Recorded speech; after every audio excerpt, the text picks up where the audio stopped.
السلام علیکم ورحمۃ اللہ وبرکاتہ۔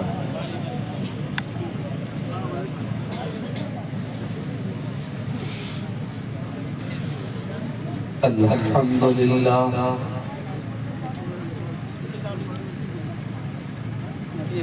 نحمده ونستعینه ونستغفره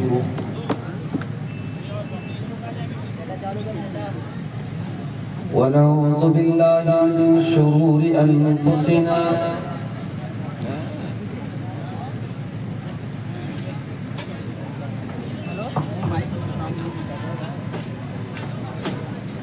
ومن سيئات أعمالنا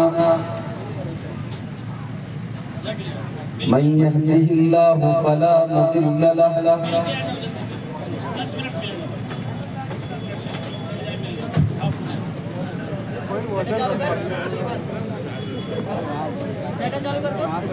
کچھ وزن رکھوائیے اس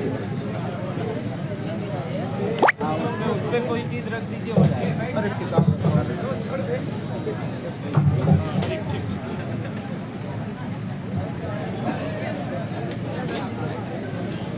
گائز جو بھی جڑے ویڈیو کو شیئر کرتے ہیں دیکھ کے جانا بابو آنا مت ومن يضلل فلا هادي له وأشهد أن لا إله إلا الله وحده لا شريك له وأشهد أن محمدا عبده ورسوله يا أيها الذين آمنوا اتقوا الله حق تقاته ولا تموتن إلا وأنتم مسلمون يا أيها الناس اتقوا ربكم الذي خلقكم من نفس واحدة وخلق منها زوجها وبث منهما رجالا كثيرا ونساء واتقوا الله الذي تساءلون به والأرحام إن الله كان عليكم رقيبا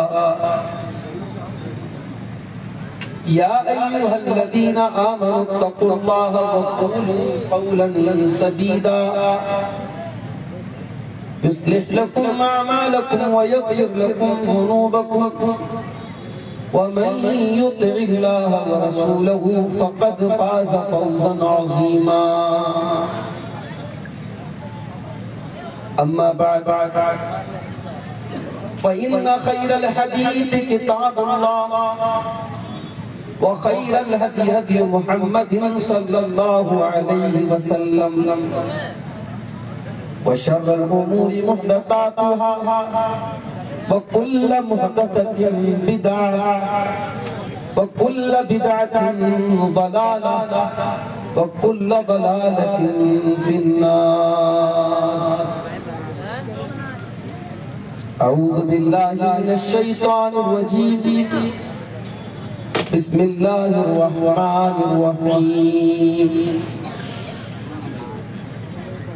ظهر الفساد في البر والبحر بما كسبت أيدي الناس ليذيقهم بعض الذي عملوا لعلهم يرجعون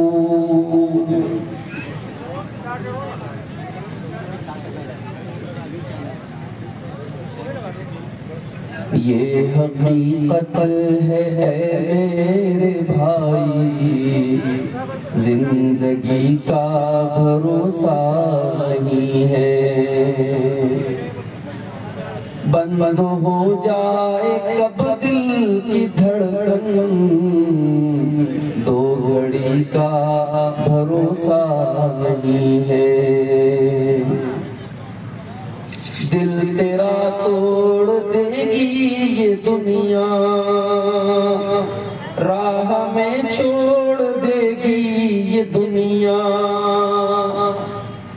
دل تیرا توڑ دے گی شیئر کرو بھائی شیئر کرو جلدی جلدی شیئر کرو بھائی راہ میں چھوڑ دے گی یہ دنیا بے وفائی ہے فطرت میں اس کی، دوستی کا بھروسہ نہیں ہے، بند ہو جائے کب دل کی دھڑکن، زندگی کا بھروسہ نہیں ہے۔ خواب کتنے سجائے ہوئے ہیں، ریت پر گھر بنائے ہوئے ہیں، خواب کتنے سجائے ہوئے ہیں، ریت پر گھر بنائے ہوئے ہیں، 100 برس تک کی تیاریاں ہیں، 100 برس تک کی تیاریاں ہیں، اور ابھی کا بھروسہ نہیں ہے، بند ہو جائے کب دل کی دھڑکن، زندگی کا بھروسہ نہیں ہے۔ ایک چراغ محبت جلاؤ، قبر کو اپنی روشن بناؤ، ایک چراغ محبت جلاؤ، قبر کو اپنی روشن بناؤ، حشر تک اس میں سونا پڑے گا، روشنی کا بھروسہ نہیں ہے، حشر تک اس میں سونا پڑے گا، روشنی کا بھروسہ نہیں ہے۔ کب تلک حب دنیا کرے گا، ایک نہ ایک دن تو آخر مرے گا، کب تلک حب دنیا کرے گا، ایک نہ ایک دن تو آخر مرے گا، مال و دولت پہ ہرگز نہ خوش ہو، اس خوشی کا بھروسہ نہیں ہے، مال و دولت پہ ہرگز نہ خوش ہو، اس خوشی کا بھروسہ نہیں ہے، بند ہو جائے کب دل کی دھڑکن، زندگی کا بھروسہ نہیں ہے۔ محترم علماء کرام،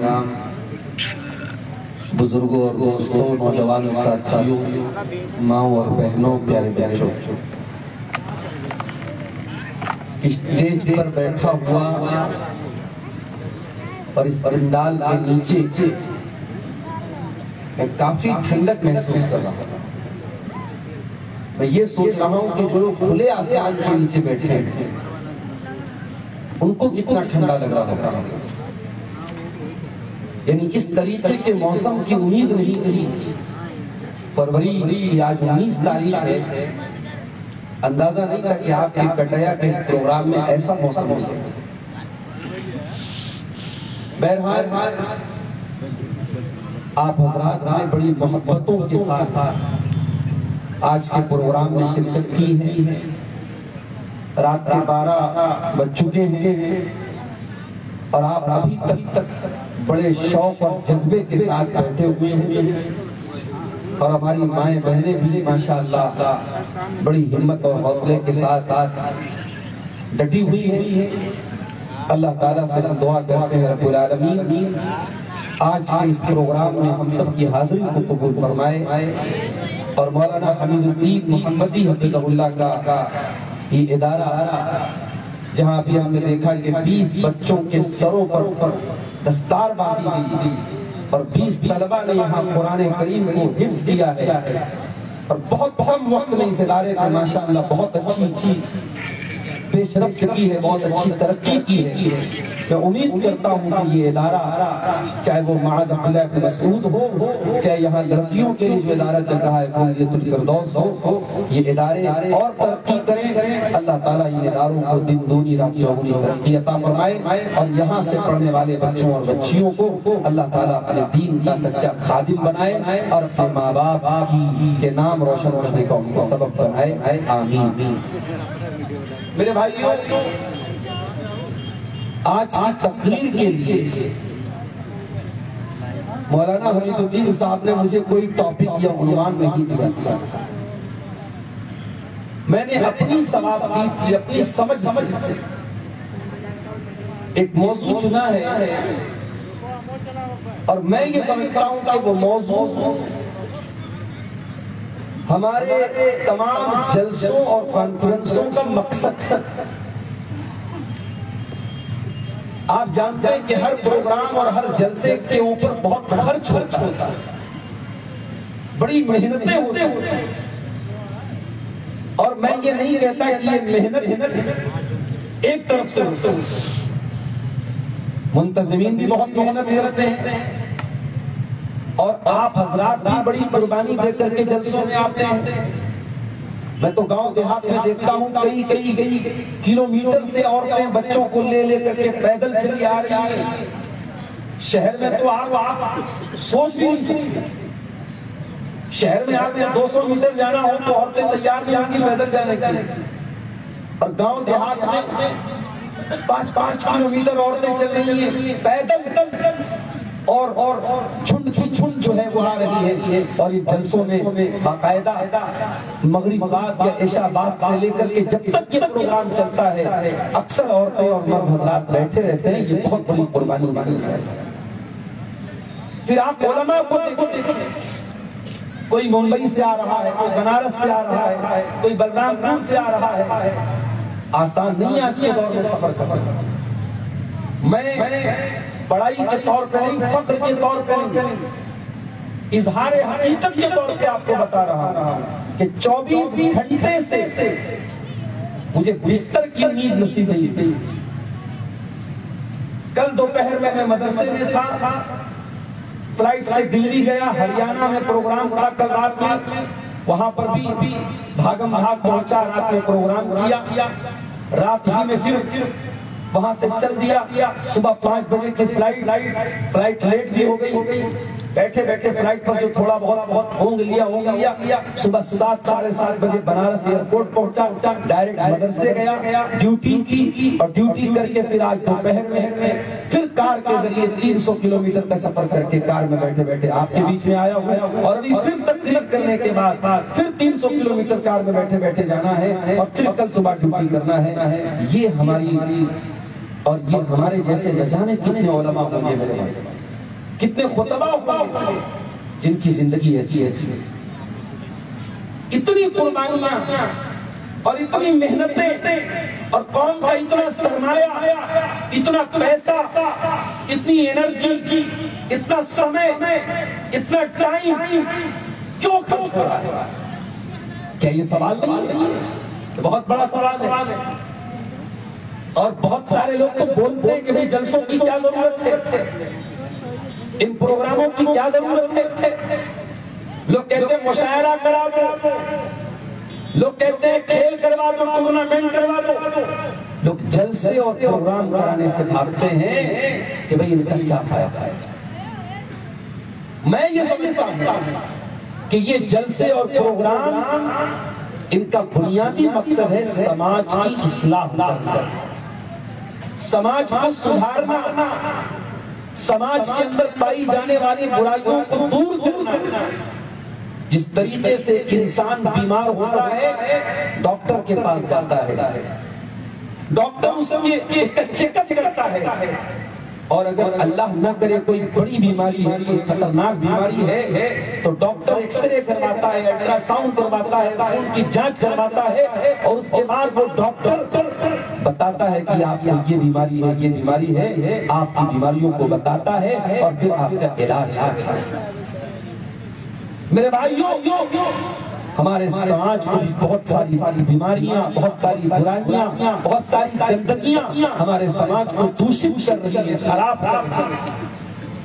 انہی برائیوں کو دور کرنا اور سماج کو سدھارنا، اسی کا نام ہے اصلاح معاشرہ۔ اور آج کی میری تقریر کا عنوان یہی ہے کہ معاشرے کی اصلاح کیسے کی جائے، معاشرے کو سدھارا کیسے جائے، معاشرے کی برائیوں کو دور کیسے کی جائے۔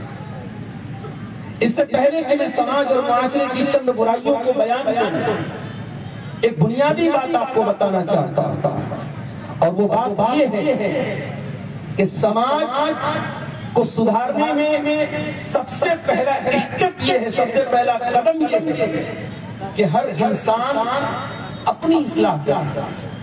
ہر انسان پہلے اپنے آپ کو سدھارے کہ میرے اندر کیا کمی ہے، میرے اندر کیا خامی ہے۔ آج ہمارا مسئلہ یہ کہ ہماری انگلی ہمیشہ دوسروں پر اٹھتی ہے۔ ہم کبھی اپنے گریبان میں نہیں جھانکتے کہ ہمارے اندر کیا کمی ہے، کیا کوتاہی ہے۔ ہم ہمیشہ دوسروں کی اصلاح کرنا چاہتے ہیں، دوسروں کو سدھارنا چاہتے ہیں۔ اسی لیے اللہ تعالیٰ قرآن کریم کے پہلے پارے میں بنی اسرائیل کو خطاب کر کے کہتا ہے اَتَأْمُرُونَ النَّاسَ بِالْبِرِّ وَتَنْسَوْنَ أَنفُسَكُمْ وَأَنْتُمْ تَتْلُونَ الْكِتَابَ۔ اے یہودیوں، تم لوگوں کو نیکی کا حکم دیتے ہو اور اپنے آپ کو بھول جاتے ہو۔ اَتَأْمُرُونَ النَّاسَ بِالْبِرِّ وَتَنْسَوْنَ أَنفُسَكُمْ، تم دوسروں کو نیکی کا پاٹھ پڑھاتے ہو اور اپنے آپ کو بھول جاتے ہو۔ وَأَنْتُمْ تَتْلُونَ الْكِتَابَ، تم تو اللہ کی کتاب کو بھی پڑھتے ہو، تم تو تورات کو بھی پڑھتے ہو، تم ایسا کیوں کرتے ہو؟ أَفَلَا تَعْقِلُونَ، کہ تمہارے پاس عقل اور دماغ نہیں ہے۔ یعنی تم اگر کتاب پڑھتے ہو، اللہ کی کتاب تورات پڑھتے ہو، تو پہلے اپنی اصلاح کرو، پہلے اپنے گریبان میں۔ اسی لیے اللہ تعالیٰ قرآن کریم کے 28ویں پارے میں اہل ایمان کو خطاب کر کے فرماتا ہے یا ایھا الذین آمنوا لم تقولون ما لا تفعلون کبر مقتا عند اللہ ان تقولوا ما لا تفعلون۔ اے ایمان والو، تم وہ بات کیوں کہتے ہو جو کرتے نہیں ہو؟ تم اپنی ہی کہی گئی بات پر عمل کیوں نہیں کرتے ہو؟ تمہارے گفتار اور کردار میں فرق کیوں ہے؟ تمہاری کتھنی اور کرنی میں فرق کیوں ہے؟ تمہارے کردار میں اور تمہاری باتوں میں فرق کیوں ہے؟ تم وہ بات کیوں بیان کرتے ہو جس پر تم عمل نہیں کرتے ہو؟ یہ پہلا کام ہمیں کرنا پڑے گا۔ اگر ہمیں سماج کی اصلاح کرنا ہے، سماج کو سدھارنا ہے، تو ہمیں سب سے پہلے اپنی اصلاح کرنا چاہیے۔ اللہ کے نبی کے صحابہ جن کا نام حنظلہ تھا، وہ ایک مرتبہ گھر سے باہر نکلے، راستے میں ان کی ملاقات حضرت ابو بکر صدیق سے ہوتی ہے۔ ابو بکر صدیق پوچھتے ہیں حنظلہ کہاں جا رہے ہو؟ کہتے ہیں اللہ کے پیارے نبی کے پاس جا رہا ہوں۔ کہا کیوں جا رہے ہو، کیا مقصد ہے؟ کہا کہ ابو بکر صدیق میں اللہ کے پیارے نبی سے ایک بات پوچھنے جا رہا ہوں۔ بات یہ ہے جب ہم اللہ کے پیارے نبی کے پاس ہوتے ہیں اور اللہ کے پیارے نبی صلی اللہ علیہ وسلم کی باتوں کو سنتے ہیں، ایسا لگتا ہے کہ جنت کو اپنی آنکھوں سے دیکھ رہے ہیں، ایسا لگتا ہے کہ جہنم کو اپنی آنکھوں سے دیکھ رہے ہیں۔ جب ہم نبی کے پاس ہوتے ہیں تو جنت اور جہنم کو اپنی آنکھوں کے سامنے محسوس کرتے ہیں، لیکن جب بیوی بچوں کے پاس چلے جاتے ہیں، جب گھر چلے جاتے ہیں، جب اپنے دنیا کے کاموں میں چلے جاتے ہیں، اے ابو بکر صدیق، پھر دل کی وہ کیفیت باقی نہیں رہتی ہے، پھر دل کی حالت بدل جاتی ہے۔ تو مجھے ایسا لگا کہ یہ تو منافق کی علامت ہے، یہ تو منافق کی پہچان ہے۔ میں ڈر گیا کہ کہیں میں منافق تو نہیں ہو گیا۔ میں یہی مسئلہ پوچھنے اللہ کے نبی کے پاس جا رہا ہوں کہ اے اللہ کے نبی کہیں حنظلہ منافق تو نہیں ہو۔ ابو بکر صدیق کہنے لگے اے حنظلہ، جو بات تم اپنے بارے میں محسوس کر رہے ہو یہی بات تو میں بھی محسوس کرتا ہوں۔ چلو ہم دونوں اللہ کے نبی کے پاس چل کر یہ بات پوچھتے ہیں۔ بخاری کے الفاظ ہیں، مسلم کے الفاظ ہیں، یہ دونوں اللہ کے نبی کے پاس آتے ہیں اور یہی بات رکھتے ہیں اے اللہ کے نبی، جب ہم آپ کی مجلس میں ہوتے ہیں، جب آپ کی باتوں کو سنتے ہیں، ایسا لگتا ہے کہ جنت اور جہنم کو اپنی آنکھوں سے دیکھ رہے ہیں، لیکن جب گھر جاتے ہیں، جب بیوی بچوں میں جاتے ہیں، اللہ کے پیارے نبی، پھر دل کی وہ کیفیت بدل جاتی ہے۔ ہمیں اس بات کا ڈر ہوا کہ کہیں یہ منافق کی علامت تو نہیں ہے، کہیں ہم منافق تو نہیں ہو گئے۔ اللہ کے پیارے نبی نے فرمایا اے حنظلہ تم منافق نہیں ہوئے ہو، تم یہ مت سمجھو کہ تم منافق ہو گئے ہو، ولیکن شیئا فشیئا، اے حنظلہ دل کی کیفیت بھی ایک جیسی نہیں رہتی، دل کی کیفیت بدلتی رہتی ہے۔ اگر ایک حالت میں تم رہتے، جس حالت میں میرے پاس رہتے ہو، اگر پرماننٹ اسی حالت میں رہتے تو فرشتے تم سے مصافحہ کرنے آتے۔ اے حنظلہ یہ پاسبل نہیں ہے، یہ ممکن نہیں ہے، اس لیے یہ غلط فہمی اپنے دل سے نکال دو، دل کی حالت ایک جیسی نہیں رہتی ہے۔ میرے پیارے ساتھیوں، حضرت حنظلہ کو پہلے اپنے بارے میں خیال آیا کہ کہیں میں منافق تو نہیں ہو گیا ہے، سماج کی اصلاح کرنا ہے تو ہمیں پہلا کام یہی کرنا پڑے گا، اپنے گریبان میں جھانکنا پڑے گا، پہلے اپنا امتحان کرنا پڑے گا، اپنا احتساب کرنا پڑے گا کہ ہمارے اندر کہاں کمی ہے اور اس کو دور کرنا ہے۔ ہم ڈاکٹر کے پاس جاتے ہیں، معاف کیجیے گا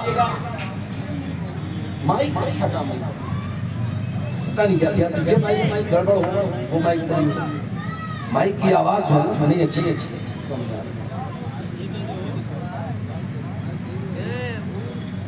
بولنے والے کو مائک کی آواز محسوس نہیں، مائک میں آواز محسوس نہیں ہو سکتا ہے سننے والوں کو ٹھیک لگ رہی ہو، بولنے والے کو اپنی آواز مائک میں محسوس نہیں چاہیے۔ بہرحال ڈاکٹر کے پاس ہم جاتے ہیں، اب مان لو ہمیں کوئی چھوٹی موٹی بیماری اور ساتھ میں اللہ نہ کرے کوئی بڑی بیماری، ڈاکٹر نے چیک اپ کیا اور اس نے دیکھا کہ صاحب ان کو سردی ہے، زکام ہے، بخار ہے، سر میں درد ہے، باڈی میں درد ہے، اور ساتھ میں ان کو ٹی بی ہے، ساتھ میں ان کو ڈائیبٹیز ہے، ساتھ میں ان کو کینسر ہے، بڑی بیماری ہے، تو عقل مند ڈاکٹر ہوگا تو کیا کرے گا؟ پہلے سردی کی دوا دے گا، پہلے بخار کا علاج کرے گا، پہلے سر درد کا علاج کرے گا؟ نہیں، جو بیماری بڑی ہے، جو بیماری خطرناک ہے، اچھا ڈاکٹر اور معالج وہ ہے جو آپ کی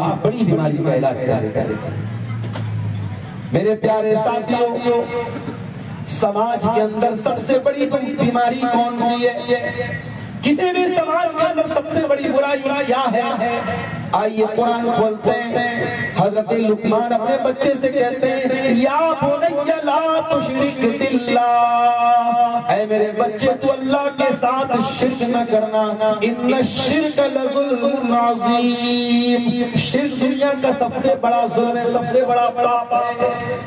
دھرتی کے اوپر، اللہ کی زمین کے اوپر سب سے بڑا گناہ یہ ہے کہ اللہ کے ساتھ کسی کو شریک کیا جائے، اللہ کی عبادت میں کسی کو شریک کیا جائے، شرک کیا جائے، اس سے بڑا گناہ۔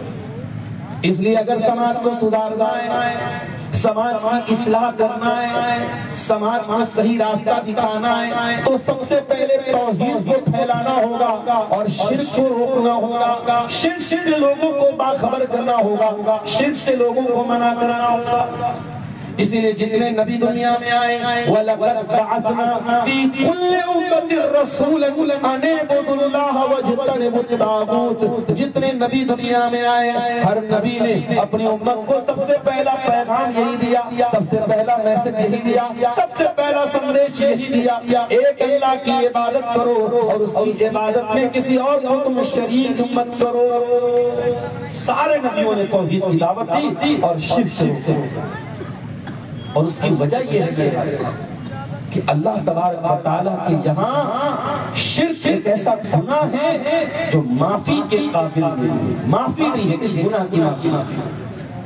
اللہ قرآن میں سورہ انعام کے اندر 18 نبیوں کا ذکر کرنے کے بعد فرماتا ہے وَلَوْ أَشْرَكُوا لَحَبِطَ عَنْهُمْ مَا كَانُوا يَعْمَلُونَ، ہمارے ان 18 نبیوں نے بھی اگر شرک کیا ہوتا، اللہ کے ساتھ انہوں نے کسی اور کو شریک کیا ہوتا، ان کی کوئی نیکی اللہ کی قبول نہ ہوتی، ان کی تمام نیکی برباد ہو جاتی۔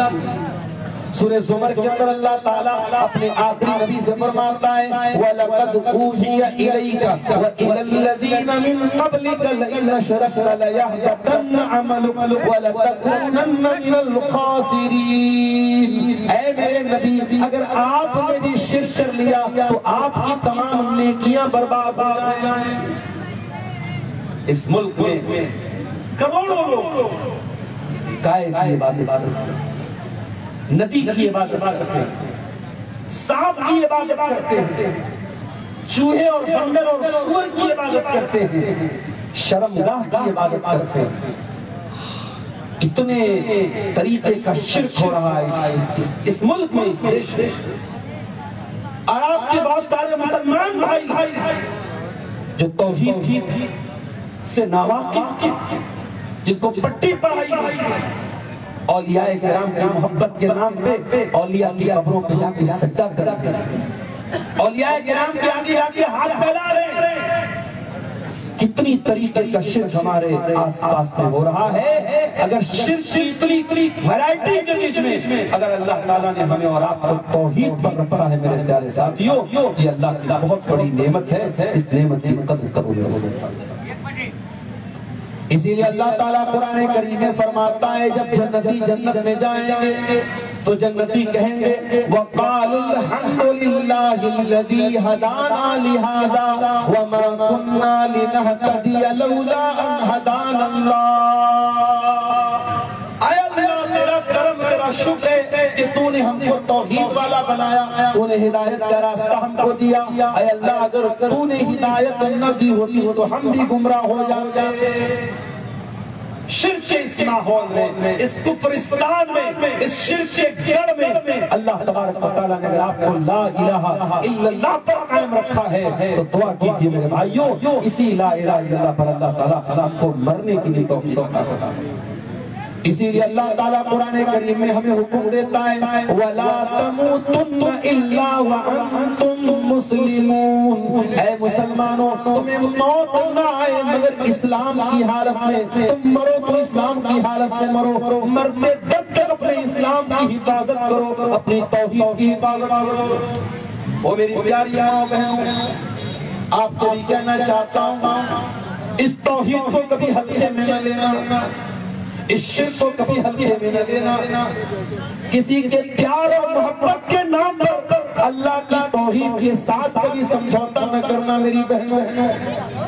آج افسوس ہوتا ہے جب جھارکھنڈ کے رانچی کی ایک مسلمان لڑکی جس کا نام نصرت جہاں ہے، جو پانچوں ٹائم کی نمازی لڑکی، روزے دار لڑکی، علماء کا بیان سننے والی لڑکی، دیندار فیملی سے تعلق رکھنے والی لڑکی، فیس بک پر ایک لڑکے سے دوستی کرتی ہے، ایک غیر مسلم لڑکے سے محبت اس کو ہو جاتی ہے، پیار ہو جاتا ہے، اس غیر مسلم لڑکے کے ساتھ فیس بک کے اوپر جب اس کے تعلقات بڑھ جاتے ہیں تو نوبت یہاں تک پہنچتی ہے کہ اس لڑکے کے ساتھ بھاگ کر کے کورٹ میرج کرتی ہے، شادی کرتی ہے، اور اتنا ہی نہیں وہ لڑکی اسلام کو چھوڑ دیتی ہے، مرتد ہو جاتی ہے، اور نصرت جہاں سے وہ لڑکی دشا سنگھ بن جاتی ہے۔ یہ واقعات یہ بتا رہے ہیں کہ ہماری قوم کی بچیوں کو توحید کی اہمیت نہیں معلوم، ان کو ایمان کا مطلب نہیں پتا، ان کو اسلام کا مطلب نہیں پتا، ان کو یہ نہیں پتا کہ ایمان لانے کے بعد کوئی کفر کے راستے پہ چلا جائے تو یہ کتنا بڑا گھاٹے کا سودا ہے، یہ کتنا بڑا نقصان ہے۔ میرے پیارے ساتھیوں، آج آپ سدھارتھ نگر کے اس علاقے میں رہتے ہیں، ہو سکتا ہے کہ آپ کے پاس بہت زیادہ دھن دولت ہو سکتا ہے کہ آپ کے پاس بہت عالیشان مکان نہ ہو سکتا ہے کہ آپ کے بینک میں بہت زیادہ پیسے نہ ہو، آپ کے پاس بہت اچھا لائف اسٹائل نہ ہو، لیکن میرے پیارے ساتھیوں، بڑے یقین کے ساتھ یہ بات کہہ رہا ہوں، پورے اعتماد کے ساتھ، پورے بھروسے کے ساتھ یہ بات کہہ رہا ہوں، اگر آپ دنیا میں بہت پریشان ہیں، بہت غریب ہیں، بہت تکلیفوں میں ہیں، لیکن اللہ تعالیٰ کی اگر توحید کو لے کے چلے گئے، اگر ایمان کو بچا کے لے کے چلے گئے تو انشاءاللہ ہم کامیاب ہو جائیں گے، اور سب کچھ ہمارے پاس ہے، دھن دولت بھی ہے، زمین بھی ہے، جائیداد بھی ہے، سب کچھ لے کے چلے گئے اور ایمان کو بچا نہ سکے، توحید کو بچا نہ سکے، تو ہم سے بڑا خسارہ اٹھانے والا، ہم سے بڑا نقصان اٹھانے والا قیامت کے دن کوئی نہ ہوگا۔ ان الذين كفروا وماتوا وهم كفار فلن يقبل من احدهم ملء الارض ذهبا، جو لوگ توحید کے بغیر دنیا سے چلے چلے جائیں گے، جو کفر کی حالت میں مر جائیں گے، جو اسلام کے بغیر دنیا سے جائیں گے، وہ زمین بھر کے سونا بھی لے کے آ جائیں، اللہ کے یہاں ان کا زمین بھر کے سونا بھی قبول نہیں کیا جائے گا۔ زمین بھر کے سونا بھی اگر لے کے آ جائے، ایمان کی ویلو، ایمان کا درجہ اور ایمان کے برابر میرے پیارے ساتھیوں نہیں۔ یہی وجہ ہے سمیہ رضی اللہ تعالیٰ عنہ شہید ہو گئی، بڑی بے دردی سے ان کو شہید کیا گیا، ان کے بدن سے کپڑے اتار لیے گئے، اپنے جوان بیٹے کے سامنے سمیہ شہید ہو جاتی ہے، مگر اپنی توحید کو چھوڑنا گوارا نہیں کرتی ہیں۔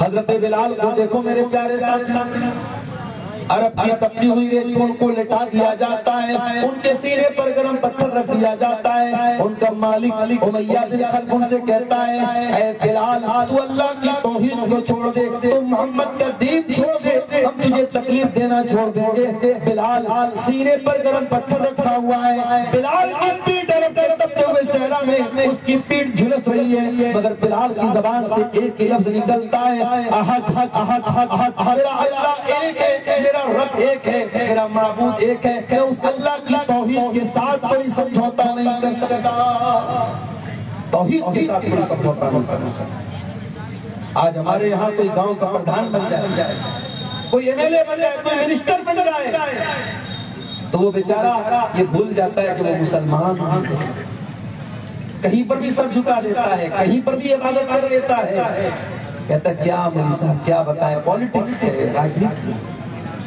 ایسی پالیٹکس کو، ایسی راجنیتی کو ٹھوکر مار دینا چاہیے جو آپ کا ایمان آپ سے چھین لے، آپ کا عقیدہ آپ سے چھین لے۔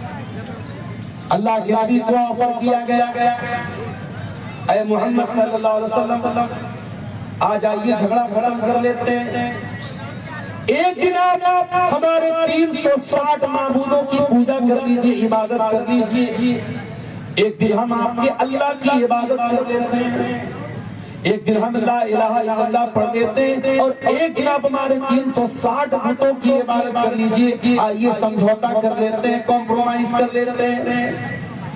نبی نے کیا فرمایا؟ قُلْ يَا أَيُّهَا الْكَافِرُونَ لَا أَعْبُدُ مَا تَعْبُدُونَ وَلَا أَنْتُمْ عَابِدُونَ مَا أَعْبُدُ، اے کافروں کان کھول کر کے سن لو، جس کی عبادت تم کرتے ہو اس کی میں نہیں کر سکتا، اور جس اللہ کی میں عبادت کرتا ہوں جب تک تم شرک کر رہے ہو تم اس اللہ کی عبادت نہیں کر سکتے۔ وَلَا أَنَا عَابِدٌ مَا عَبَدتُّمْ وَلَا أَنْتُمْ عَابِدُونَ ما عابد لکم دینکم ولی دین، اے کافروں تم اپنے دین پر چلو، میں اپنے دین پر چلتا ہوں، میں تمہارے ساتھ دین کے معاملے میں، عقیدے کے معاملے میں کوئی کمپرومائز نہیں کر سکتا۔ بھائی چارہ اپنی جگہ ہے، انسانیت اپنی جگہ ہے، مانوتا اپنی جگہ ہے، عقیدہ اپنی جگہ ہے، عقیدہ توحید سے کبھی دستبردار مت ہونا میرے پیارے ساتھیوں، یہ پیشانی جھکانا تو اللہ کے سامنے۔ مولانا حالی نے 100 سال پہلے مسلمانوں کا نقشہ کھینچا تھا، انہوں نے تو 100 سال پہلے کہا تھا، آج 2025 آ گیا، لیکن آج بھی مولانا حالی کا یہ شعر جب پڑھتے ہیں سنتے ہیں ایسا لگتا ہے کہ آج کے حالات کو دیکھ کر کے انہوں نے کہا تھا، کیا کہا تھا؟ کرے غیر گر بت کی پوجا تو کافر، کواکب میں مانے کرشمہ تو کافر، جھکے آگ پر بہر سجدہ تو کافر، جو ٹھہرائے بیٹا خدا کا تو کافر، مگر مومنوں پر کشادہ ہے راہیں، پرستش کریں شوق سے جس کی چاہیں، نبی کو جو چاہیں خدا کر دکھائیں، اماموں کا رتبہ نبی سے بڑھائیں، مزاروں پہ جا جا کے نظریں چڑھائیں، شہیدوں سے جا جا کے مانگیں دعائیں، نہ توحید میں کچھ فرق سے آوے، نہ اسلام بگڑے نہ ایمان جائے۔ مسلمان اس طرح میں مبتلا ہو، کہ کہیں پر بھی سر جھکا دے، اس کی توحید کو کوئی فرق پڑنے والا نہیں ہے۔ مسلمان اپنے آپ کو شرک پروف سمجھنے لگا، نہیں میرے پیارے ساتھیوں، شرک دنیا کا سب سے بڑا پاپ ہے، سب سے بڑا پاپ تھا اور سب سے بڑا پاپ رہے گا، اور شرک کرنے والا اللہ کے کبھی کامیاب نہیں ہو سکتا۔ اس لیے سماج کی اصلاح کرنا ہے تو سب سے پہلے شرک کو کھاڑ کے پھینکنا ہوگا، شرک کو ختم کرنا۔ اور یہ بھی سن لو، جب تک دھرتی پر شرک ہو رہا ہے دھرتی پر امن اور چین قائم نہیں ہو سکتا۔ اللہ کی دھرتی ہے، اللہ کا زمین ہے، اللہ کی کائنات ہے، اللہ کی کائنات پر جب تک غیر اللہ کی عبادت ہوتی رہے گی زمین میں سکون قائم نہیں ہو سکتا۔ اسی لیے اللہ قرآن میں کہتا ہے الذین آمنوا وَلَمْ يَلْبِسُوا إِيمَانَهُمْ بِظُلْمٍ أُولَئِكَ لَهُمُ الْأَمْنُ وَهُمْ مُهْتَدُونَ۔ جو ایمان لائے اور انہوں نے اپنے ایمان کو شرک کے ساتھ نہیں ملایا، شرک نہیں کیا، کسی بھی طریقے کے شرک کی ملاوٹ نہیں کی، انہیں کو امن اور چین ملنے والا ہے دنیا میں بھی اور آخرت میں بھی، اور وہی لوگ ہدایت پانے والے ہیں۔ اگر امن اور چین چاہیے تو توحید کے راستے پر آنا پڑے گا اور شرک سے اپنے دامن کو بچانا۔ اور آگے سماج کی اصلاح کرنا ہے تو سماج میں ہمیں یہ دیکھنا پڑے گا سب سے قیمتی طبقہ کون ہے، سماج میں سب سے قیمتی لوگ کون ہیں۔ جب سماج میں ہم جائزہ لیتے ہیں تو سب سے قیمتی طبقہ کسی بھی کمیونٹی میں، کسی بھی سماج میں اس کے نوجوانوں کا طبقہ ہے۔ کسی قوم کو آج کے دور میں اگر برباد کر دینا ہو اس قوم کے نوجوانوں کو برباد کر دو، وہ قوم آٹومیٹک برباد ہو جاتی ہے۔ میرے پیارے ساتھیوں، آج مسلمان نوجوانوں کی حالت دیکھ لو کہ وہ کہاں کھڑے ہیں۔ ان کے اندر دین کا شعور کتنا ہے، ان کے اندر اسلام کتنا ہے، ان کے اندر ایمان کتنا ہے، ان کا اخلاق کیسا ہے، ان کی سیرت کیسی ہے، ان کی صورت کیسی ہے۔ نوجوانوں کو دیکھ لو، اگر نوجوان آپ کو اچھے نظر آ جائے، نوجوان اگر آپ کو صحیح نظر آ جائے تو سمجھ جاؤ کہ قوم بھی صحیح ہے، اور نوجوان اگر آپ کو بگڑے ہوئے نظر آ جائے تو سمجھ لو کہ قوم بھی بگڑی ہوئی ہے۔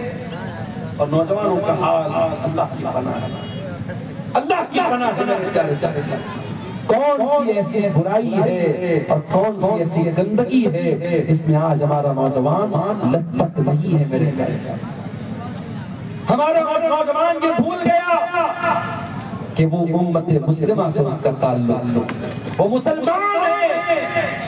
دنیا کا ایک دستور ہوتا ہے میرے بھائی، ایک باپ کے 4 بیٹے ہوتے ہیں، ایک بیٹا بڑا نالائق ہوتا ہے، باپ اس سے ناراض رہتا ہے، لیکن جو 3 بیٹے باپ کے بڑے فرما بردار، بڑے اچھے، بڑے لائق بیٹے ہوتے ہیں، جب یہ 3 لائق بیٹے جب یہ کوئی غلط کام کرتے ہیں، جب یہ باپ کے ساتھ بدتمیزی کرتے ہیں، جب یہ باپ کی نافرمانی کرتے ہیں تو باپ کو زیادہ دکھ ہوتا ہے، باپ کو زیادہ تکلیف ہوتا ہے۔ میرے پیارے ساتھیوں، دوسری قومیں کیا کر رہی ہیں میں یہ نہیں جانتا، ہم اور آپ کیا کر رہے ہیں ہم کو اس پر غور کرنے کی ضرورت ہے۔ ارے ہم تو مسلمان ہیں، ہم تو وہ امت ہے جن کے بارے میں اللہ قرآن میں کہتا ہے کنتم خیر امت اخرجت للناس تأمرون بالمعروف وتنہون عن المنکر وتؤمنون باللہ۔ اے مسلمانوں، تم دنیا کی سب سے بہترین امت ہو، تم ان لوگوں کے لیے نکالے گئے ہو، تم نیکی کا حکم دیتے ہو، تم برائی سے روکا کرتے ہو، تم اللہ تعالیٰ کے اوپر ایمان رکھتے ہو۔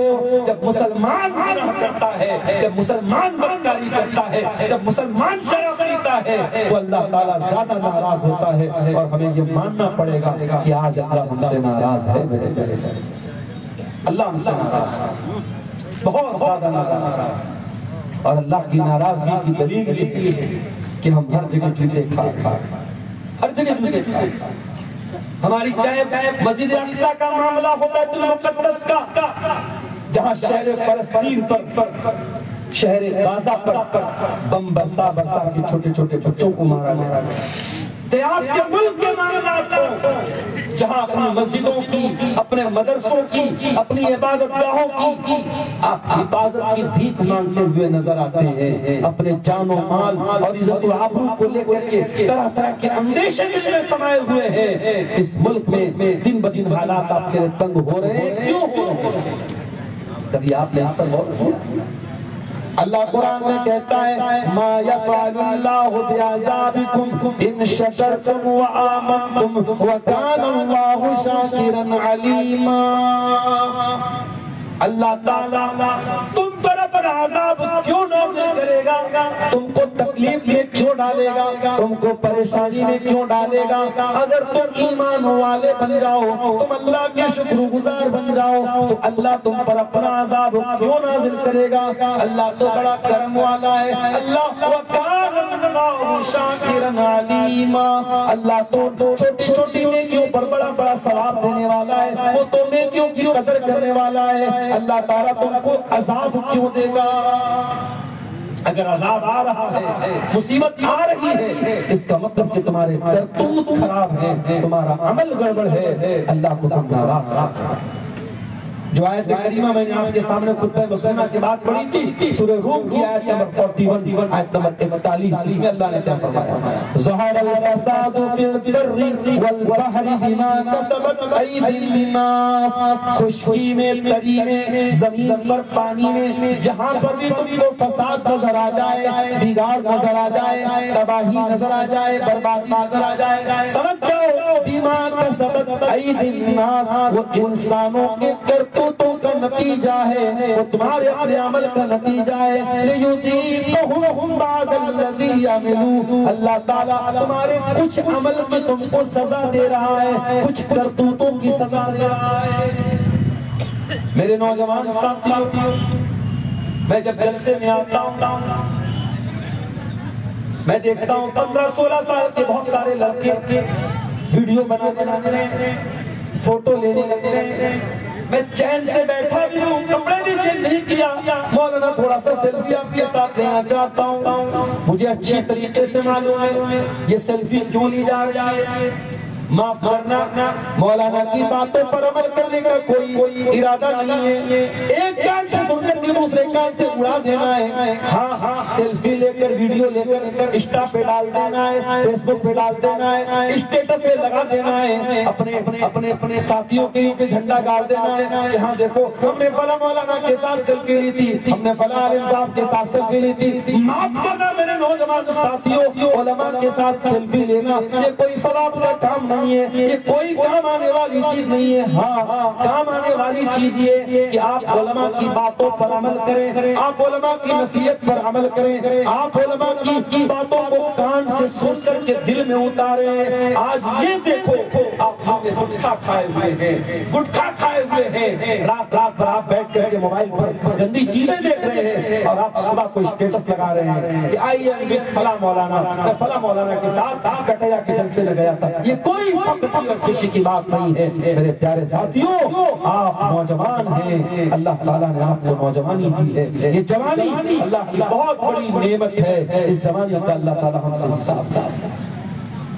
اللہ کے پیارے نبی فرماتے ہیں لا تزول قدم ابن آدم من عند ربہ یوم القیامہ، قیامت کے دن انسان اپنی جگہ سے ہل بھی نہیں پائے گا جب تک 5 سوالوں کا جواب نہ دے دے۔ پہلا سوال عن عمرہ فیما افنا، میرے بندے تو نے اپنی زندگی کو کہاں گزارا؟ سب سے سوال ہوگا، عبدالغفار صاحب سے بھی ہوگا، مولانا حمید الدین صاحب سے بھی ہوگا، یہ ہمارے حفاظ کرام سے بھی ہوگا، آپ سے بھی ہوگا، مجھ سے بھی ہوگا، سب سے ہوگا کہ تم نے اپنی زندگی کو کہاں گزارا۔ 50 سال کی، 70 سال کی، 60 سال کی جو زندگی ملی، تم نے اپنی زندگی کو کہاں گزارا؟ دوسرا سوال وعن شبابہ فیما ابلا، میرے بندے تیری زندگی میں جو جوانی کا دور آیا تھا، جو 20 سال سے لے کر کے 40 سال کا دور تھا، جو 15-16 سال سے لے کر کے 40 سال کا دور تھا، جو طاقت کا دور تھا، جو انرجی کا دور تھا، جو پاور کا دور تھا، جو کچھ کرنے کا دور تھا، جس میں تیرا بدن اچھا کام کرتا تھا، جس میں تیرا دماغ زیادہ کام کرتا تھا، جس میں تجھ کو گناہ کرنے کا موقع مل رہا تھا، جس میں تو گناہ کرنے کی طاقت رکھتا تھا، میرے بندے تو نے اپنی جوانی کو کہاں گزارا؟ بڑھاپے میں بہت متقی بن گئے، بڑھاپے میں حاجی بن گئے، نمازی بن گئے، معاف کرنا یہ بہت تقوی اور دینداری کی علامت ہے۔ جوانی میں آپ کی کیسی رہتی ہے؟ اللہ جوانی کے بارے میں الگ سے تیسرا سوال، وَعَنْ مَالِهِ مِنْ أَيْنَ اكْتَسَبَهُ، تو نے مال کہاں سے کمایا؟ ہریانہ میں ابھی پروگرام تھا کل میرا، میوات کا علاقہ، مجھے وہاں کے نوجوانوں نے بتایا کہ مولانا ذرا اس پر بھی آپ تقریر میں بولیے گا، آج بہت بڑی تعداد میں مسلمان نوجوان آن لائن وہ غلط طریقے سے لوگوں کو دھوکہ دے کر کے پیسہ کما رہے ہیں، جس کو آن لائن ٹھگی بولتے ہیں یا سائبر کرائم بولتے ہیں، لوگوں کے اے ٹی ایم سے پیسہ چرا لینا، لوگوں سے او ٹی پی مانگ کر کے ان سے بینک کا پورا پیسہ لے لینا، لوگوں کو دھمکی دے کر کے پیسہ لے لینا، یہ کام آج بہت سارے جگہوں پر مسلمان کر رہا ہے۔ سود و پیاز کا دھندا مسلمان کر رہا ہے، آج رشوت کا پیسہ مسلمان کھا رہا ہے، سود کا پیسہ مسلمان کھا رہا ہے، اپنے بھائی کی زمین پر ناجائز قبضہ مسلمان کر رہا ہے، اپنی بہن کا حق اور حصہ مسلمان ہڑپ رہا ہے۔ وَعَنْ مَالِهِ مِنْ أَيْنَ اكْتَسَبَهُ، وہ حرام کمائی کھانے والوں، یہ کمائی تو تم دنیا میں چھوڑ کے جاؤ گے، نہ زمین تمہارے ساتھ جائے گی، نہ جائیداد تمہارے ساتھ جائے گی، نہ فوڑ تمہارے ساتھ جائے گی، نہ یہ دھن دولت تمہارے ساتھ جائے گا، سب ٹھاٹ پڑا رہ جائے گا، جب لاد چلے گا بنجارا۔ جب اللہ کے پاس ہم جائیں گے میرے پیارے ساتھیوں، تو قبر میں نہ ہماری دولت ہمارے ساتھ جائے گی، نہ ہماری زمین ہمارے ساتھ جائے گی، آخرت میں یہ تمام چیزیں، یہ بے ایمانی اور حرام کی کمائی ہمارے لیے بہت ہلاکت کا سبب بنے گی۔ میرے بھائیوں، دنیا کی چند دنوں کی زندگی کے لیے آخرت کو برباد نہ کرو۔ اللہ تعالیٰ تیسرا سوال پوچھے گا کہ تو نے مال کہاں سے؟ چوتھا سوال پوچھا جائے گا، وَفِيمَ أَنْفَقَ، میرے بندے تو نے اپنے مال کو کہاں خرچ کیا؟ شراب پر تو نہیں خرچ کیا، عیاشی پر تو نہیں خرچ کیا، جوا کھیلنے پر تو نہیں اڑایا، حرام چیزوں پر تو نہیں اڑایا، تو نے مال کو کہاں گوایا، کہاں خرچ کیا؟ اور پانچواں سوال ہوگا، وَمَاذَا عَمِلَ فِيمَا عَلِمَ، کہ تو نے جو علم حاصل کیا اس علم کے اوپر تو نے عمل کتنا کیا؟ یہ 5 سوال میرے پیارے بھائیوں ہم سب سے کیا جائے گا۔ میرے نوجوانوں، اپنی جوانی کی قدر و قیمت کو سمجھو، جوانی کو برباد مت کرو میرے پیارے ساتھیوں۔ یہ جوانی پھر نہیں ملے گی، یہ جوانی کی طاقت پھر نہیں ملے گی، اللہ کی قسم، جوانی کے آنسو، جوانی کی نماز، جوانی کی توبہ، جوانی کا روزہ، جوانی کی تہجد اللہ کو بہت پسند ہے، اللہ کو بہت پسند ہے۔ قیامت کے دن جب سورج 1 میل کی دوری پر ہوگا، لوگ گرمی سے بے حال ہوں گے، لوگ پسینے سے بے حال ہوں گے۔ اللہ کے پیارے نبی فرماتے ہیں، سبعۃ یظلھم اللہ فی ظلہ یوم لا ظل الا ظلہ، 7 ایسے لوگ ہوں گے جن کو اللہ تعالیٰ اپنے عرش کا سایہ دے گا۔ ان 7 لوگوں میں وہ نوجوان لڑکا ہوگا، وہ نوجوان لڑکی ہوگی، وہ نوجوان عورت ہوگی، وشاب نشأ فی عبادت اللہ، وہ نوجوان لڑکا یا لڑکی جس کی جوانی اللہ کی عبادت میں گزری ہو، جس کی جوانی اللہ کی عبادت میں گزری ہوگی، وہ نوجوان اللہ تعالیٰ کے ہاں اللہ کے عرش کا سایہ پائے گا۔ آج کتنے نوجوان ہیں جو تہجد کی نماز پڑھتے ہیں؟ ارے بھائی صاحب، تہجد کی بات کر رہے ہیں، اذان کی آواز آ رہی ہے، الصلاۃ خیر من النوم، نماز نیند سے بہتر ہے۔ ذرا سدھارتھ نگر کی مسجدوں کا جا کر کے سروے کر لینا، ذرا بستی اور بلرام پور کی مسجدوں کا سروے کر لینا، تمام مسلم علاقوں کا سروے کر لینا۔ فجر کی اذان میں مسجد میں جا کر کے نماز پڑھنے والے زیادہ تر آپ کو لاٹھی لے کر کے بوڑھے لوگ، بزرگ لوگ ملیں گے جو آج ان مسجدوں کو فجر میں آباد کیے ہوئے ہیں۔ نوجوان تو سویا پڑا ہے، مؤذن کی اس آواز سے اس کو کوئی مطلب نہیں ہے کہ نماز نیند سے بہتر ہے، اس کی تو نیند نماز سے بہتر ہے۔ میرے پیارے ساتھیوں، وہ تہجد کیا پڑھے گا کہ فجر کی نماز پڑھتا ہے۔ اللہ کے نبی کے صحابی ہیں عبداللہ بن عمر رضی اللہ تعالیٰ عنہ، ایک مرتبہ انہوں نے خواب دیکھا تھا. اچھا کبھی کبھی آدمی خواب میں بڑی عجیب چیز دیکھتے ہیں. ابھی ہمارے مدرسے کے ٹیچر ہیں، ان کی ماں کا انتقال ہو گیا، 2-4 دن پہلے کی بات ہے، ان کی ماں کا انتقال ہو گیا. کل میرے پاس آئے کہنے لگے مولانا ایک خواب جو ہے میری بھتیجی نے بھی دیکھا ہے اور میرے چھوٹے بھائی کی بیوی یعنی میری بھاوج نے بھی دیکھا ہے، اور دونوں نے سیم خواب دیکھا ہے کہ میری جس ماں کا انتقال ہوا ہے، جو میری ماں جو ابھی اللہ کو پیاری ہوئی ہے، انہوں نے خواب میں آ کر کے میری بھتیجی اور میری بھاوج سے یہ کہا کہ میں بہت بہت تکلیف میں ہوں اور قبر میں میری پیٹھ جو ہے آگ میں جل رہی ہے، مجھے بچا. تو انہوں نے آ کر ہم سے پوچھا کہ اس خواب کا کیا مطلب ہے. تو میں نے علماء جو تعبیر ہیں، جو خواب کی تعبیر بیان کرنے والے علماء ہیں، ان کی تحریروں کی شکل میں جو جواب ہے میں نے وہ جواب ان کو دیا.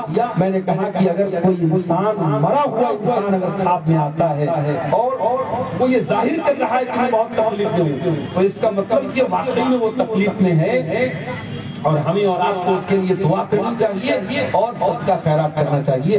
میں نے کہا آپ کو اپنی ماں کی طرف سے صدقہ خیرات کرنا چاہیے. تو خواب میں کبھی کبھی عجیب و غریب چیزیں انسان دیکھ لیتا ہے. عبداللہ ابن عمر رضی اللہ تعالیٰ عنہ نے خواب دیکھا کہ ایک مرتبہ ان کو 2 فرشتے اٹھا کر کے لے کر کے گئے.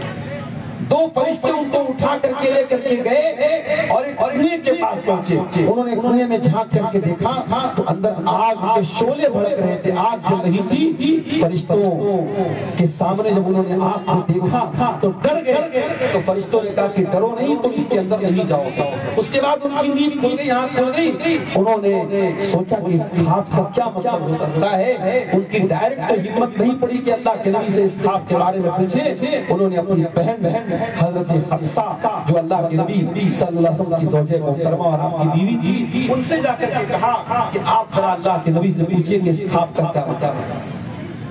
حضرت حفصہ اللہ کے نبی کے پاس آتی ہیں. اے اللہ کے نبی میرے بھائی نے ایسا ایسا خواب دیکھا ہے، اس خواب کی تعبیر کیا ہے، اس خواب کا مطلب کیا ہے. اللہ کے پیارے نبی نے فرمایا اے حفصہ نعم الرجل عبداللہ، اے حفصہ تیرے بھائی کا خواب کوئی برا خواب نہیں ہے، تیرا بھائی بہت اچھا انسان ہے، عبداللہ بن عمر بہت نیک انسان ہے. بس ایک چیز کی کمی ہے، لو کان یصلی من اللیل، کاش وہ رات میں تہجد کی نماز پڑھتا. تیرا بھائی تہجد نہیں پڑھتا ہے، مسجد میں آ کر کے سو جاتا ہے، تہجد نہیں پڑھتا ہے. جاؤ اپنے بھائی سے کہہ دینا کہ تیرے نبی نے تیری تعریف کی ہے اور نبی نے کہا کہ کاش تو تہجد پڑھتا. عبداللہ ابن عمر کے کانوں میں جب اللہ کے پیارے نبی کا جملہ پڑا ہے کہ نبی نے میرے بارے میں جملہ کہا ہے کہ عبداللہ بہت اچھا انسان ہے، بہت نیک انسان ہے، بس ایک بات کی کمی ہے، وہ تہجد نہیں پڑھتا ہے. بخاری کے الفاظ ہیں اس دن کے بعد سے عبداللہ ابن عمر رات میں بہت کم سوتے تھے، بہت کم آرام کرتے تھے اور پوری رات وہ قیام کرتے تھے، پوری رات وہ تہجد کرتے تھے. میرے نوجوان ساتھیوں، یہ ہوتے ہیں اللہ کے نوجوان بندے. ایسے نوجوان بنو، اپنی جوان قدروں کی وقت سمجھو میرے پیارے ساتھی. اللہ کے پیارے نبی فرماتے ہیں اغتنم خمسا قبل خمس، 5 چیزوں کی قدر کرو 5 چیزوں کے آنے سے پہلے. شبابک قبل حرم، اپنی جوانی کی قدر کرو بڑھاپے کے آنے سے پہلے. وصحتک قبل سقم، اپنی تندرستی کی قدر کرو بیمار ہونے سے پہلے. وغناک قبل فقر، اپنی دولت کی قدر کرو غریب ہونے سے پہلے. وفراغک قبل شغل، اپنے ٹائم کی قدر کرو بزی ہونے سے پہلے. وحیاتک قبل موتک، اور اپنی زندگی کی قدر کرو موت کے آنے سے پہلے. کیا کوئی اس بات کی گارنٹی دے سکتا ہے کہ وہ کب مرے گا؟ مئو کے قریب میں ایک جگہ ہے گھوسی، 2 بچے، مدرسے کی چھٹی ہوئی، بہار کے غالباً رہنے والے تھے، مدرسے کی چھٹی ہوئی، گھر جا رہے تھے. وہاں گھوسی سے کچھ دور ایک علاقہ ہے سید آباد بس پہ چڑھنے لگے اور بولیرو بڑی تیز رفتار بولیرو آئی اور بعد میں جو ویڈیو وائرل ہوا ہے ویڈیو دیکھ کر کے صاف پتہ چل رہا ہے تو بولیرو والوں نے جان بوجھ کر کے ان دونوں لڑکوں کو ٹکر مارا ہے. چھوٹے بچے غالباً 12-13 سال کے بچے ہوں گے. بولیرو نے ٹکر ماری. ایک لڑکے کا نام ریحان تھا اور ایک لڑکے کا نام کچھ اور تھا. 2 بچے تھے مدرسے کے. دونوں بچوں کو بولیرو نے ٹکر ماری ہے. ایک تو وہی موقع واردات پر اللہ کو پیارا ہو جاتا ہے اور دوسرا اسپتال میں جا کر دم توڑ دیتا ہے. بچے گھر جا رہے تھے. تعطیل کلا ہونے والی تھی. رمضان کی چھٹی ہونے والی تھی. بچوں کے ماں باپ انتظار کر رہے تھے ہمارا بچہ آئے گا. لیکن بچوں کی لاش گھر پہنچی ہے. بچوں کا جنازہ گھر پہنچا ہے. میرے پیارے ساتھیوں ہم نہیں جانتے موت کا فرشتہ کس شکل میں ہمارے پاس آئے گا, کس بہانے سے ہمارے پاس آئے گا. موت کا فرشتہ ہم سے اپوائنٹمنٹ لے کر کے نہیں آئے گا, ہم سے پوچھ کر کے نہیں آئے گا. اپنی جوانی پر ناز کرنے والوں, اپنی دولت پر غرور کرنے والوں, اپنی شہرت پر ناز کرنے والوں, یہ شہرت, یہ دولت, یہ خوبصورتی کس دن ختم ہو جائے گی. یہ سانسوں کی ڈور کب تھم جائے گی. یہ دل کی دھڑکن کب بند ہو جائے گی. یہ ہماری نفس کب ٹھہر جائے گی ہم نہیں جانتے. ابھی پچھلے مہینے کا واقعہ کئی جگہ تقریباً میں بیان کر چکا ہوں. جھارکھنڈ کے ایک علاقے میں میرا پروگرام تھا. رات میں 12 بجے کے قریب پروگرام ختم ہوا. تقریر کرنے میں واپس لوٹ رہا تھا. تھوڑی دیر کے بعد ذمہ داروں میں سے ایک صاحب کا فون آیا, مولانا آپ تو چلے گئے, یہاں ایک بہت بڑا حادثہ ہوگا. میں ڈر گیا کہ کیا حادثہ ہو گیا. میں نے کہا کیا بات ہوگی, کیا معاملہ ہو گیا. کہا کہ مولانا آپ جیسے ہی تقریر کر کے گئے اور اجلاس کے اختتام کا اعلان ہوا, جلسہ ختم کیا گیا اور پبلک جب اٹھ کر کے جانے لگی تو ایک 20-22 سال کا نوجوان لڑکا جو حافظ قرآن تھا, اس کا نام حافظ بشیر اللہ تھا, اور اس جلسے سے مشکل سے 4 سے 5 کلومیٹر دور وہ ایک گاؤں میں رہتا تھا. وہ لڑکا بائک سے آیا تھا اور اپنے گاؤں واپس جا رہا تھا, اور جیسے ہی مین روڈ سے اپنے گاؤں کے لیے وہ مڑا ہے. نوجوان لڑکوں کی عادت ہوتی ہے, بائک چلاتا ہے تو کوئی ہیلمٹ نہیں پہنتا ہے. کچھ لڑکے ایسے ہوتے ہیں جو ٹریفک کے جو رولز ہوتے ہیں وہ فالو نہیں کرتے. یاد رکھو میرے بھائی, جو ٹریفک کے رولز ہیں, جو قانون ہیں, جو قاعدے ہیں, وہ ہماری سیفٹی کے لیے. میرے ساتھ اسی سدھارتھ نگر میں بہت بڑا حادثہ ہوا تھا, آپ کو معلوم ہوگا. اللہ تعالیٰ نے جان بچائی تھی. اس وقت بھی میری عادت تھی اور آج بھی میری عادت, میں کار میں بیٹھتا ہوں آگے پہلے میں سیٹ بیلٹ لگاتا ہوں, اس لیے کہ یہ سیٹ بیلٹ ہماری سیفٹی کے لیے ہے. آپ بائک چلائیں تو ہیلمٹ ضرور پہنیں, آپ کار میں بیٹھیں تو سیٹ بیلٹ ضرور لگائیں, آپ ٹریفک کے رولز کو فالو کریں. اس نوجوان نے بائک کو موڑا لیکن انڈیکیٹر نہیں دیا. پیچھے زوردار اسپیڈ میں پک اپ آ رہی تھی. پک اپ نے اپنی اسپیڈ میں چلتے ہوئے اس کی بائک کو ٹھوکر ماری ہے, ٹکر ماری ہے. آن دا اسپاٹ وہ لڑکا اللہ کو پیارا ہو جاتا ہے.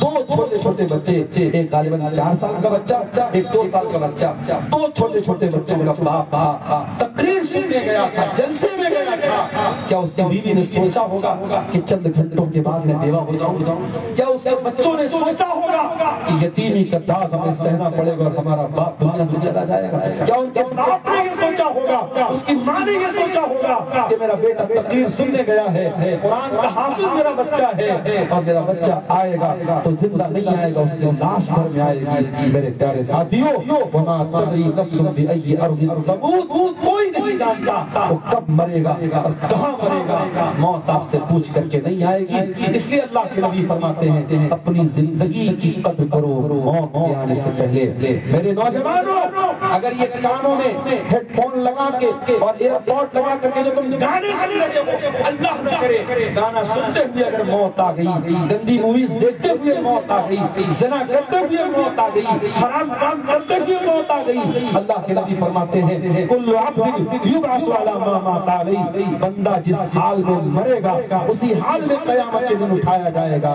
کیا تم پسند کرو گے کہ حرام کام کرتے ہوئے قیامت کے دن اٹھائے جاؤ؟ کیا تم پسند کرو گے کہ کہ شراب پیتے ہوئے قیامت کے دن اٹھائے جاؤ، کیا تم پسند کرو گے کہ حرام کام اور زناکاری کرتے ہوئے دنیا سے اٹھائے جاؤ؟ اس لیے میرے پیارے ساتھیوں، زندگی کی ہر رات کو آخری رات سمجھو اور زندگی کے ہر دن کو آخری دن سمجھو، اور ایسی زندگی گزارو کہ اگر اسی حال میں اللہ اٹھا لے تو ہمیں قیامت کے دن ذلیل نہ ہونا پڑے، ہمیں قیامت کے دن رسوا نہ ہونا۔ یاد رکھو میرے پیارے ساتھیوں، دنیا کی رسوائی اور دنیا کی بے عزتی آج ہے کل ختم ہو جائے گی، مگر قیامت کے دن کی رسوائی بہت خطرناک ہوگی۔ اگر ہم قیامت کے دن رسوا ہو جائیں گے، ذلیل ہو جائیں گے، پھر ہمیں کوئی بچانے والا نہیں ہوگا۔ اسی لیے ابراہیم خلیل اللہ دعا کرتے ہیں، وَلَا تُخْزِنِي يَوْمَ يُبْعَثُونَ، اے اللہ تو مجھے قیامت کے دن ذلیل نہ کرنا۔ يَوْمَ لَا يَنفَعُ مَالٌ وَلَا بَنُونَ، جس دن نہ مال کام آئے گا نہ اولاد کام آئے گی، اِلَّا مَنْ أَتَى اللَّهَ بِقَلْبٍ سَلِيمٍ، قیامت کے دن تو وہی کامیاب ہوگا جو صاف ستھرا دل لے کر کے آئے گا۔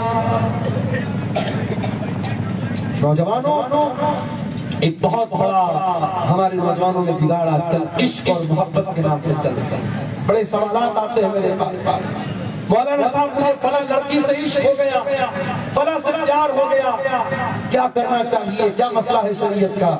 بہت صاف بات بتا رہا ہوں۔ دیکھو، محبت کی دو قسمیں ہوتی ہیں، ایک وہ محبت ہوتی ہے جو غیر اختیاری ہوتی ہے، کہ آپ نے کسی لڑکی کی تعریف سنی کہ وہ بہت اچھی ہے، بہت خوبصورت ہے، بہت دیندار ہے، آپ نے سنا، یا کہیں سے آپ نے تصویر دیکھ لی یا ایک نظر پڑ گئی، اب آپ کے دل میں ایک پسندیدگی پیدا ہوگی، ایک محبت پیدا ہوگی۔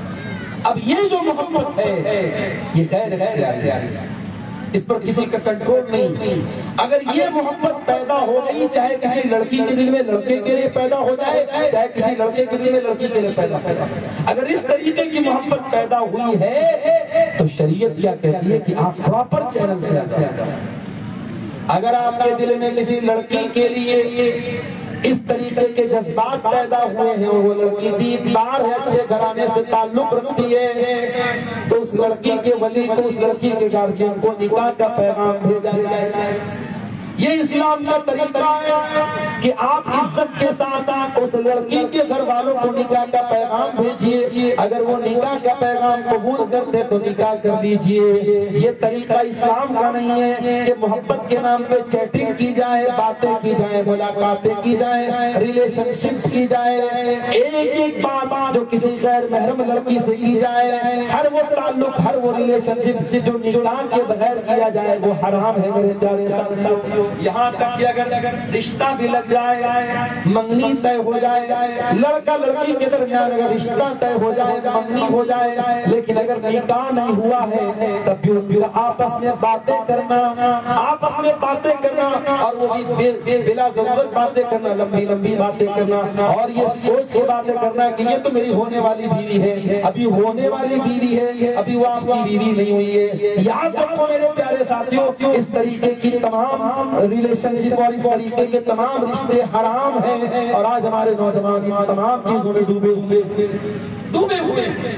عشق و محبت کا بخار اتنے چھوٹے چھوٹے بچوں اور بچیوں کو ہو رہا ہے کہ اللہ 8-9 سال کے بچے، لڑکیاں اور لڑکیاں انسٹاگرام پر ان کے بھی بی ایف اور جی ایف ہیں، ان کے بھی دوستیاں ہیں، ان کے بھی تعلق ہیں۔ اسی سماج میں دیکھتا اور محسوس کرتا ہوں، اور میں ان گھروں کی بات کر رہا ہوں جن گھروں میں بڑا پردہ ہے، جن گھروں میں بڑی سختی ہے، جن گھروں میں بڑی دینداری ہے، ان گھروں کی بات کر رہا ہوں۔ جن گھروں میں دینداری نہیں ہے وہاں کیا کیا دل کھلتا ہوگا، اللہ کی پناہ ہے۔ آج انسٹاگرام، فیس بک اور سوشل میڈیا کے ذریعے یہ جو حرام ریلیشن شپ ہمارے سماج میں پھیل رہی ہے، اس نے زنا کو عام کیا ہے۔ اور یاد رکھو میرے بھائیوں، یہ زنا اتنا بڑا گناہ ہے کہ اللہ نے قرآن میں زنا کے قریب بھی جانے سے منع کیا، وَلَا تَقْرَبُوا الزِّنَا إِنَّهُ كَانَ فَاحِشَةً وَسَاءَ سَبِيلًا۔ اے میرے بندو، تم زنا کے قریب بھی نہ جانا، یہ بڑا گندا کام اور بہت برا راستہ ہے۔ اسی زنا کو روکنے کے لیے اسلام نے نکاح کو آسان قرار دیا۔ اللہ کے پیارے نبی نوجوانوں کو خطاب کر کے کہتے ہیں یا معاشر الشباب من استطاع منکم الباءۃ فلیتزوج، اے نوجوانوں اگر تمہارے پاس شادی کی طاقت ہے، اگر نکاح کی ذمہ داری اٹھانے کی طاقت ہے تو تم نکاح کر لو، فإنہ اغض للبصر وأحسن للفرج، تم نکاح کر لو گے تو تمہاری آنکھیں جھک جائیں گی اور تمہاری شرمگاہ کی حفاظت ہو جائے گی، تم زنا سے بچ جاؤ گے۔ نکاح کو آسان کرنے کو حکم دیا۔ اسلام نے جو نکاح کا سسٹم رکھا اس میں نہ بارات کا کوئی چکر رکھا، نہ جہیز کا کوئی چکر رکھا، نہ منگنی کا کوئی چکر رکھا، نہ یہ دنیا بھر کی رسم و رواج کا کوئی چکر رکھا۔ رشتہ طے ہو گیا، نکاح ہو گیا، لڑکی کے اوپر تو کوئی، لڑکی کے باپ کے اوپر تو کسی طریقے کا کوئی خرچ بھی نہیں رکھا اسلام نے۔ ہاں لڑکے کے اوپر اگر طاقت ہے تو اس کو ولیمہ کرنا ہے، اگر ولیمہ کرنے کی طاقت نہیں تو بغیر ولیمہ کے بھی نکاح ہو جائے گا۔ اسی زنا سے روکنے کے لیے اسلام نے اتنا آسان نکاح کا سسٹم رکھا۔ اسی زنا سے روکنے کے لیے اسلام نے عورت کو پردہ میں نکلنے کا حکم دیا، فرمایا وَلَا يُبْدِينَ زِينَتَهُنَّ، اے لڑکیوں، اے عورتوں، جب تم گھر سے نکلا کرو تو اپنی زینت کو ظاہر نہ کیا کرو۔ او نقاب پہننے والی لڑکیوں، او میری بہنوں جو نقاب پہنتی ہو، اپنی نقاب کے اوپر، اپنے برقعے کے اوپر ماشاءاللہ نہ لکھوایا کرو، اپنے نقاب کے اوپر اسلام کے شہزادی نہ لکھوایا کرو، اپنے نقاب کے اوپر اپنا نام نہ لکھوایا کرو۔ یہ پردہ چھپانے کی چیز ہے، یہ پردہ دکھانے کی چیز نہیں ہے۔ اپنے پردے کو اپنے آپ کو چھپانے کا ذریعہ بنانا، اپنے پردے کو دکھانے کا ذریعہ نہ بنانا۔ اسی زنا سے روکنے کے لیے اسلام نے عورت کو نقاب میں نکلنے کا حکم دیا اور یہاں تک فرمایا وَلْيَضْرِبْنَ بِخُمُرِهِنَّ عَلَى جُيُوبِهِنَّ، عورت گھر کے اندر ہے، بہو سسر کے سامنے، بیٹی باپ کے سامنے، بہن بھائی کے سامنے، ماں اپنے بچوں کے سامنے، جو محرم رشتہ دار ہیں ان کے سامنے بھی عورت اپنے دوپٹے کو جہاں تہاں نہ رکھے، عورت دوپٹے کو اپنے سینے پر رکھے۔ غیر محرم کی نہیں بات کر رہا ہوں، اپنے محرم کے سامنے بھی عورتیں اور لڑکیاں اپنے دوپٹے کو اپنے سینے پر رکھے۔ او میری پیاری ماں بہنوں، آپ کا پروردگار آپ کو دوپٹہ رکھنے کا طریقہ قرآن میں بتا رہا ہے۔ کیوں بتا رہا ہے؟ وَلَا تَقْرَبُوا الزِّنَا، تاکہ زنا کے قریب بھی تم نہ جانا۔ قرآن کے چوتھے پارے کی آخری آیت میں اللہ نے لسٹ بیان کر دی کون کون سے رشتہ دار ایسے ہیں جن سے نکاح کرنا حرام ہے۔ حرمت علیکم امہاتکم، ماں سے شادی نہیں کر سکتے، خالہ سے نہیں کر سکتے، پھوپھی سے نہیں کر سکتے، بہن سے نہیں کر سکتے۔ رشتوں کی لسٹ کیوں بتائی؟ تاکہ یہ کلیئر ہو جائے کہ جو رشتے غیر محرم ہیں، غیر محرم رشتوں میں عورت احتیاط کرے، مرد احتیاط کرے۔ آپ کی خالہ کا لڑکا، آپ کے ماموں کا لڑکا، آپ کے چاچا کا لڑکا، آپ کے تایا کا لڑکا، یہ سارے کے سارے آپ کے لیے غیر محرم ہیں۔ ان سے چیٹنگ کرنا، ان سے باتیں کرنا، ان سے ملاقاتیں کرنا، ان سے مصافحہ کرنا، ان کے سامنے بے پردہ آنا آپ کے لیے جائز ہے۔ جوائنٹ فیملی سسٹم میں آج ہمارے ہاں دیور بھابھی کے بیچ میں کوئی پردہ نہیں ہے، جیجا سالی کے بیچ میں کوئی پردہ نہیں ہے، جبکہ اللہ کے نبی فرماتے ہیں الحم الموت، دیور اپنی بھابھی کے لیے موت ہے، جیجا اپنی سالی کے لیے موت ہے۔ اور میں کئی علاقوں میں جانتا ہوں شوہر باہر کام کر رہا ہے اور جوان دیور اپنی بھابھی کے ساتھ گھر میں رہتا ہے۔ کتنے گھروں میں فتنے ہو رہے ہیں، شوہر باہر کام کر رہا ہے اور دیور اور بھابھی کے بیچ میں ناجائز تعلقات پنپ رہے ہیں، جیجا اپنی سالی کے ساتھ گندے اور فضول مذاق کر رہا ہے، یہاں تک کہا جاتا ہے کہ سالی آدھی گھر والی ہے۔ او لوگوں کان کھول کر کے سن لو، تمہارا اسلام بہت صاف ستھرا مذہب ہے اور اسلام میں سالی آدھی گھر والی نہیں ہے، سالی آپ کے لیے غیر محرم ہے۔ جب تک آپ کی بیوی آپ کے نکاح میں سالی کے ساتھ، سالی کو پردہ کرنا ہے آپ سے، سالی کو دور رہنا ہے آپ سے۔ وَلَا تَقْرَبُوا الزِّنَا، زنا کے قریب بھی نہ جانا۔ زنا کے قریب لے جانے والے جتنے راستے ہیں اسلام نے اس سے منع کیا ہے۔ یہاں تک کہ وہ عورتیں جو 50 سال کی ہو چکی ہیں، 55 سال کی ہو چکی ہیں، بوڑھی ہو چکی ہیں، قرآن کہتا ہے وَالْقَوَائِدُ مِنَ النِّسَاءِ اللَّاتِي لَا يَرْجُونَ نِكَاحًا، جو عورتیں اتنی بوڑھی ہو چکی ہیں کہ اب وہ شادی کرنے کے لائق نہیں ہیں، اگر وہ گھر سے بغیر پردے کے نکلنا چاہے، بغیر نقاب کے نکلنا چاہے، تو قرآن کہتا ہے ان کو اجازت ہے، لیکن شرط کیا ہے؟ غیر متبرجات بزینہ، کہ جب وہ بوڑھی عورتیں بھی گھر سے نکلیں تو ٹھیک ہے، نقاب کی شرط نہیں ہے، برقعے کی شرط نہیں ہے، لیکن وہ بھی بن سور کر کے، میک اپ کر کے، خوشبو لگا کر کے 50-55 سال کی عورتیں ہمارے الٹی گنگا پہ بوڑھی عورت بالکل پردے میں نکلتی ہے، بالکل بابا آدم کے زمانے والا جو نقاب ہوتا ہے نا، بالکل جس کو جو ہے ہمارے پاس بوڑھی عورتیں پہنتی، وہ نقاب 70 سال والی بڑھیا پہن رہی ہے، اور 20 سال کی جوان لڑکی بیچاری وہ ایک چھوٹا سا ماسک لگا لے گی چہرے پر۔ ارے ماسک کاہے لگا رہی ہے؟ کورونا سے تھوڑی بچنا ہے تجھے۔ یہ جب سے کورونا آیا تو نقاب کی جگہ ماسک نے لے لیا اور ماسک لگا کے گھوم رہی ہے، وہ کالج جا رہی ہے، اسکول جا رہی ہے، جوان لڑکی ہے، پورا بدن، پورا شریر، تیرا پورا بدن، تیرا سارا کپڑا زینت ہے، اور اللہ قرآن میں کہتا ہے وَلَا يُبْدِينَ زِينَتَهُنَّ، اے عورتوں اپنی زینت کو ظاہر کرو۔ اس لیے میرے پیارے ساتھی، زنا کے قریب بھی جانے سے اللہ نے منع کیا ہے، اور آپ یہ سارے کام جو زنا کے قریب لے کے جانے والے ہیں جب آپ یہ کریں گے تو پھر زنا سے بچنا اور بچانا بہت مشکل ہو جائے گا۔ اور آج حالات یہ ہے میرے بھائیوں کہ ہماری قوم بڑی تیزی سے زنا کے گڈھے میں تپتی چلی جائے۔ کوئی مسلمانوں کی ایسی بستی نہیں، کوئی ایسا بڑا شہر اور قصبہ نہیں جہاں زنا کے اڈے آباد۔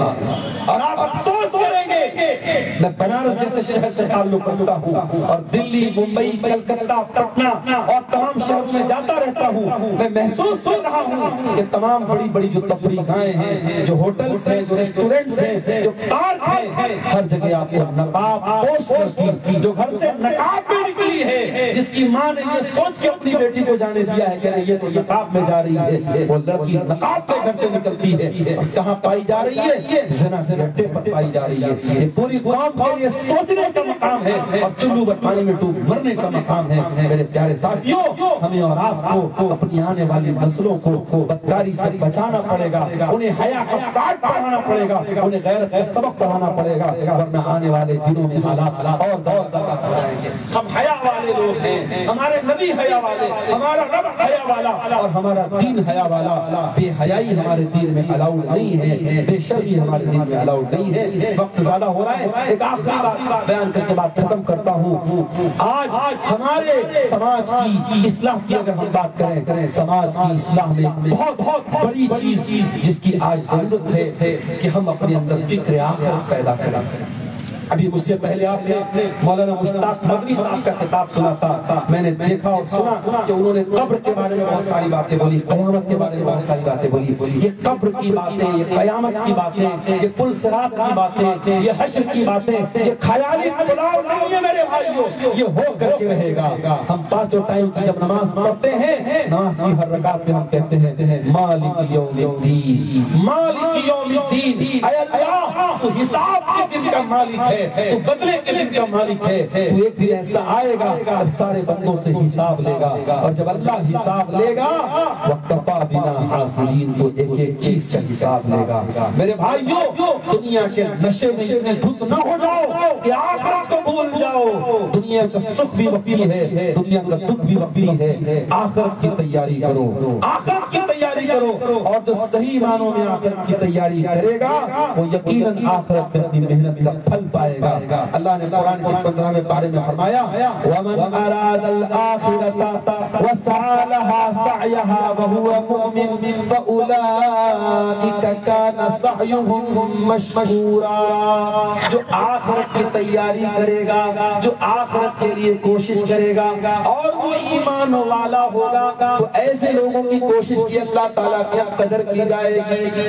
جمعہ کے دن ہم سورہ اعلیٰ کی تلاوت سنتے ہیں، پہلی رکعت میں امام صاحب صاحب یہ آیت پڑھتے ہیں بل تؤثرون الحیات الدنیا والآخرۃ خیر وابقا، میرے بندو تم دنیا کی زندگی کو ترجیح دیتے ہو، تم دنیا کی زندگی کو پراتھمکتا دیتے ہو اور آخرت کو بھول جاتے ہو، جبکہ آخرت زیادہ بہتر اور زیادہ باقی رہنے والی ہے۔ آخرت کی تیاری کرو میرے ساتھیوں، وہاں کا دکھ ہمیشہ کا دکھ ہے اور وہاں کا سکھ ہمیشہ کا سکھ ہے۔ اللہ نہ کرے اگر وہاں ہمارے حصے میں ناکامی آ گئی تو ہم سے بڑا ناکام کوئی نہیں، اور اگر وہاں ہم کو کامیابی مل گئی تو ہم سے بڑا کامیاب کوئی نہیں۔ یہ چند باتیں اصلاح معاشرہ کے تعلق سے آپ کے سامنے رکھی گئی۔ اللہ سے دعا ہے رب العالمین ہم سب کو اپنی اصلاح کرنے کی توفیق عطا فرمائے، رب العالمین ہمیں آخرت کی تیاری اور فکر کرنے کی توفیق عطا فرمائے۔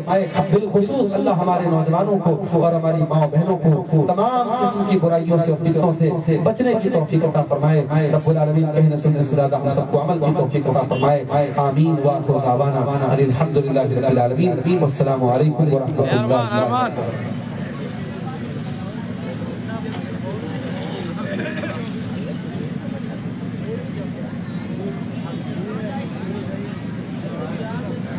بھائی مولانا عبدالغفار کا تقریر ختم ہو گیا۔